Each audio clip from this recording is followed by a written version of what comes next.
So Steve Bannon did an interview with Sargon of Akkad, and he spoke a little bit about populism. I want to watch this short clip here, and then I'll respond to it. There couldn't be, the difference in right-wing populism and left-wing populism is pretty straightforward. The Corbyn and Bernie Sanders populism wants more state intervention, wants more state involvement in every aspect of your life.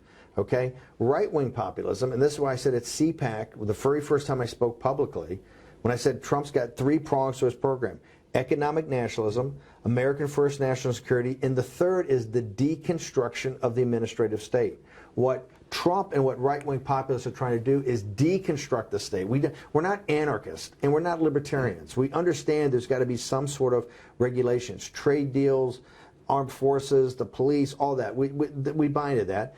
However, what right-wing populism is basically a piece of the action for the little guy. He gets a better high-paying job at a better wage, and he doesn't have to compete against the world.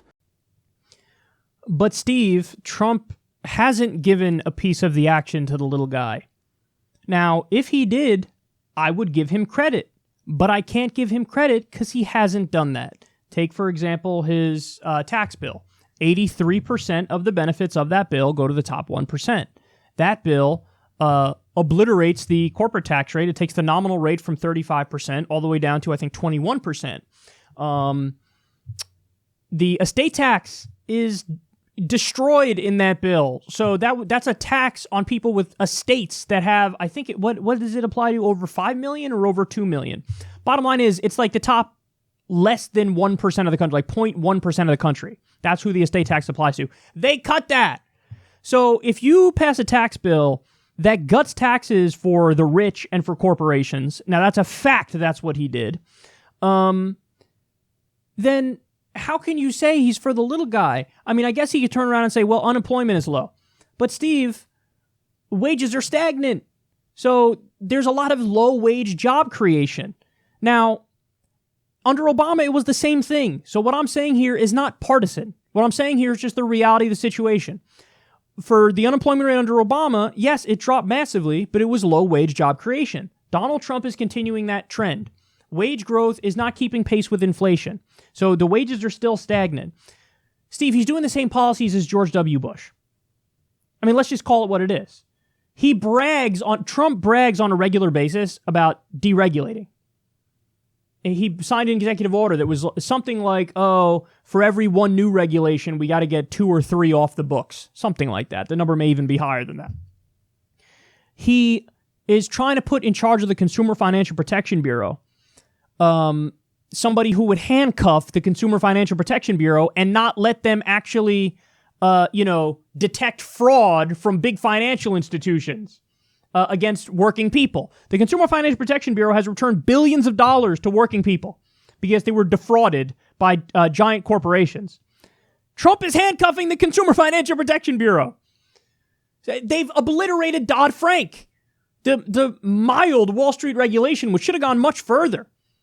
So, Steve, he's doing the same policies as George W. Bush. He's doing trickle down. Now, if Steve were to say to me, hey, man, this is more about, what he's doing on the trade deals. Even there, he's failed. There's been 93,000 jobs outsourced under Trump's first year as president. Under Obama, it was 87,000. So he's even worse than Obama. And one of Trump's main arguments on the campaign trail was, I'm the guy who's going to keep your job here. I'm against outsourcing. Even his new NAFTA deal. So I went into reading that with an open mind. I even gave Trump credit for 1 or 2 of the provisions because some of them were decent, like the dairy farm provision. But let's not kid ourselves. The old NAFTA is almost exactly like the new NAFTA. Trump tweaked a few provisions. Now he's pretending it's the best trade deal ever when the root of NAFTA is still there. So this idea of look at what he did with Carrier. Oh, I saved the jobs at Carrier. Tremendous, unbelievable. No, what ended up happening was he hosed taxpayers, gave them a giant corporate welfare check. They moved towards automation anyway, and months later when nobody was looking, they outsourced the jobs. Steve Bannon, Donald Trump is a fraud. The only question is now, are you a fraud as well?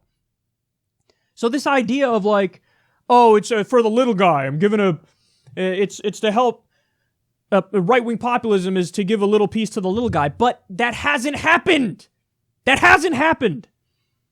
So where's the disconnect here? I'll tell you where the disconnect is. Donald Trump is acting as a standard Republican president. His policies are in favor of the establishment. That's it. His policies fully protect the elite. That's the reality. And that shouldn't be a surprise to anybody when his administration was packed full of Goldman Sachs people. Okay? That shouldn't be a surprise.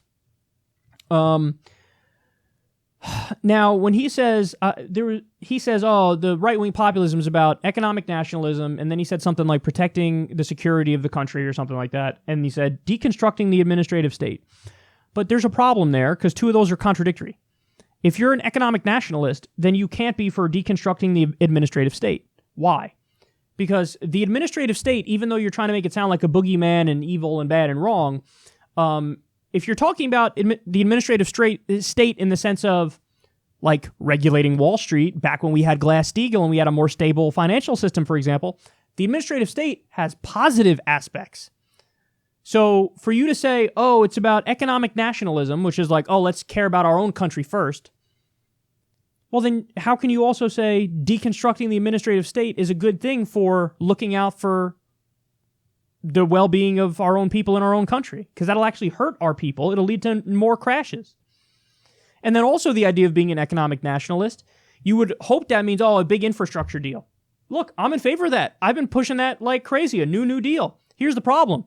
Trump hasn't done a New Deal. Our infrastructure still gets a grade of D+. And the only proposal he made was a fucking privatization scheme where you privatize large swaths of our infrastructure, which is a terrible idea. So again, it's like this Bannon's argument for right-wing populism in practice ends up just being standard elitist Republican politics.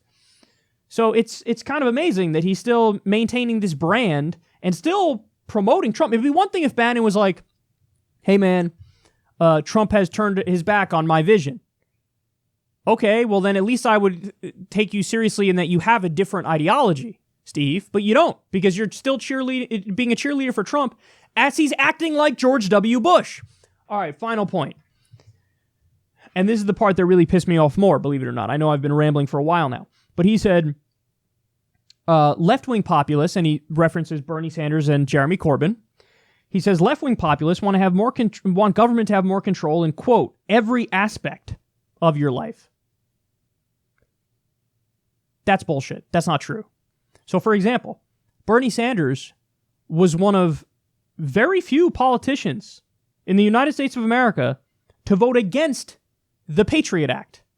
Now, that's not a little thing. It's not like, oh, sure, in that one little area, Bernie's for less government. That's a giant thing. That's Bernie Sanders saying, I don't agree with unconstitutional, warrantless spying on all Americans, and I'm going to stand up against that. That is Bernie Sanders saying, in a very crucial and key area, I want significantly less government.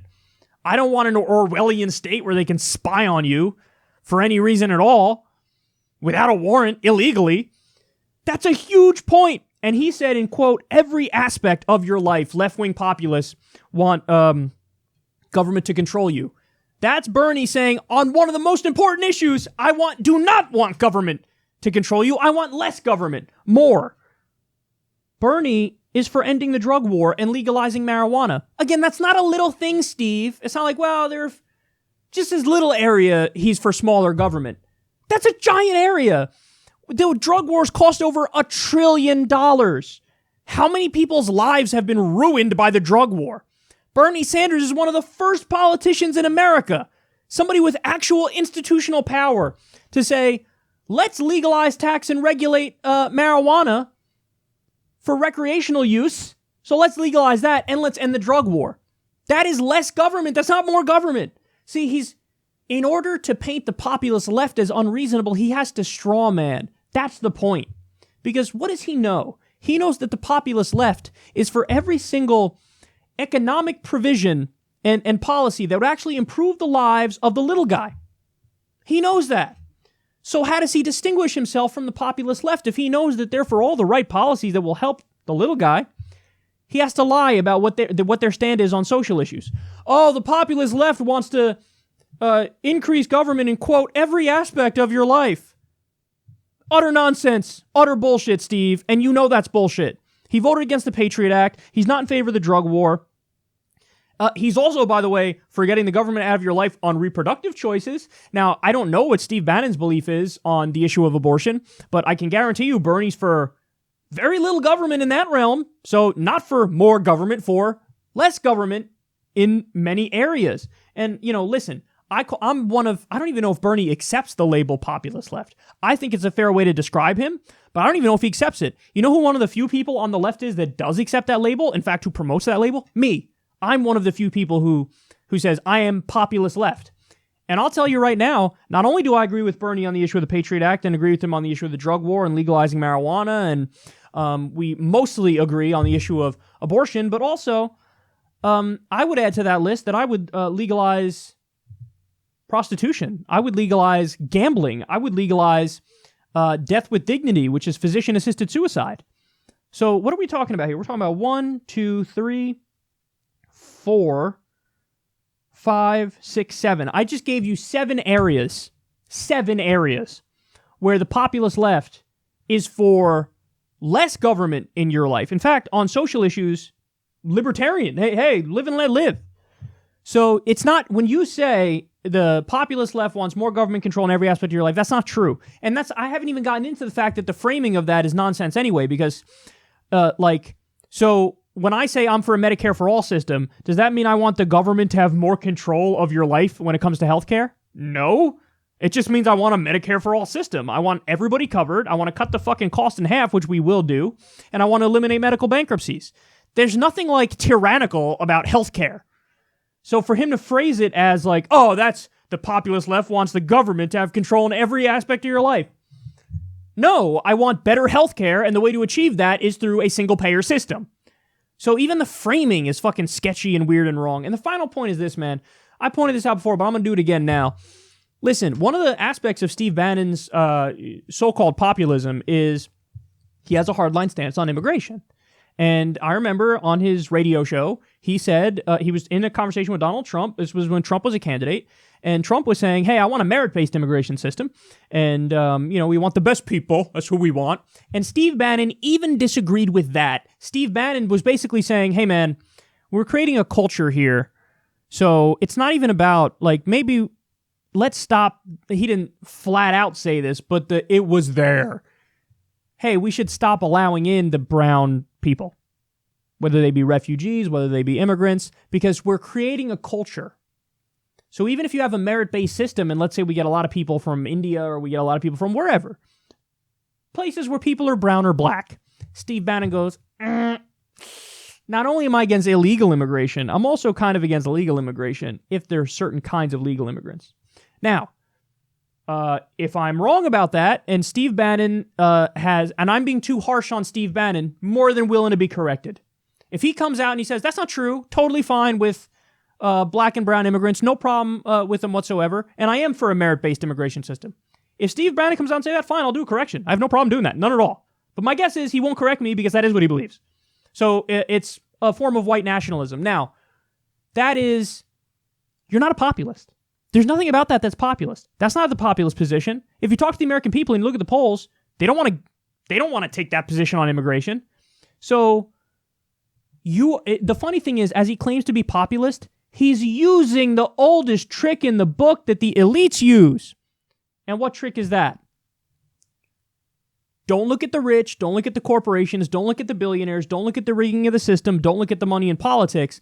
The real problem, Mr. Working Class White Dude, is those poor immigrant brown folks who are coming in the country and ruining your life. And that's bullshit. That's nonsense. That's not true. It's just simply not true that those are the people who have led to the problems in our society. Now, I'm not saying you can't have a different opinion from me on immigration. I have a rather moderate position on immigration. But it is not true to say that there's such a problem. Focus on that. It's not true.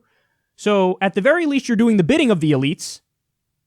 More likely, you're actually also serving the elites, and you know that you're serving the elites as you play this game of divide and conquer by pitting regular people against each other while the rich run out the back door with all the money. You're not a populist.